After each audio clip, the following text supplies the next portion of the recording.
The greatness of Christianity did not lie in attempted negotiations for compromise with any similar philosophical opinions in the ancient world, but in its inexorable fanaticism in preaching and fighting for its own doctrine. I can fight only for something that I love. I can love only what I respect. And in order to respect a thing I must at least have some knowledge of it. If nature does not wish that weaker individuals should mate with a stronger, she wishes even less that a superior race should intermingle with an inferior one, because in such a case all her efforts, throughout hundreds of thousands of years, to establish an evolutionary higher stage of being, may thus be rendered futile.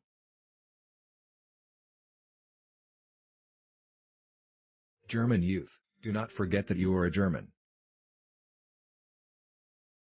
The receptive powers of the masses are very restricted, and their understanding is feeble. They quickly forget. All effective propaganda must be confined to a few bare essentials, and those must be expressed as far as possible in stereotyped formulas.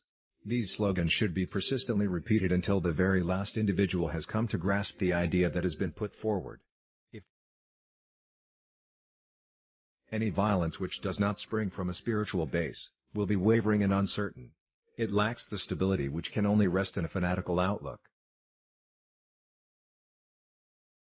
If the race is in danger of being oppressed or even exterminated, the question of legality is only of secondary importance. The established power may in such a case employ only those means which are recognized as legal. Yet the instinct of self-preservation on the part of the oppressed will always justify, to the highest degree, the employment of all possible resources.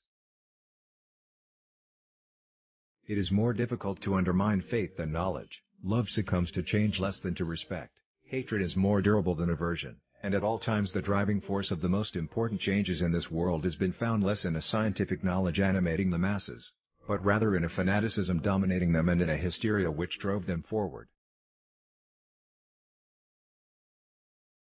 Sooner will a camel pass through the eye of a needle, than a great man be found by an election.